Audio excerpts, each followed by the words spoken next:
c'est par la formule pudique de différer la manifestation à une date ultérieure, de préférence après la fin du processus électoral, que le ministre de l'administration territoriale a fermement interdit la marche prévue ce 14 juillet par des organisations de la société civile, FCTD, Novation Internationale, et des partis politiques et regroupements, en FDR, DMP.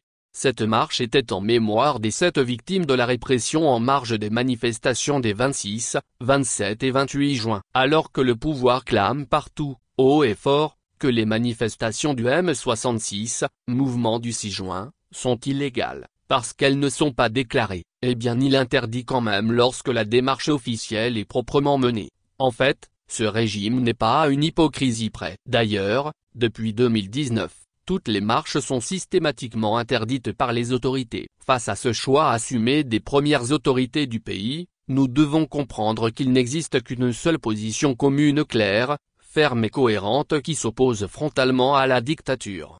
La lettre d'information de cette marche a été adressée au ministre au nom des organisateurs par Novation Internationale, une organisation de la société civile qui prône pourtant la désobéissance civile avec d'autres structures. N'est-ce pas là 2 positions contradictoires? Pour le Front touche pas à ma constitution, le choix est limpide. Nous combattons le remplacement de la Constitution. Nous combattons la 5e République. Nous refusons les élections municipales de la 5e République. Nous luttons pour la fin de la dictature et pour une transition politique. C'est dans cette cohérence que notre stratégie peut se consolider et gagner en efficacité.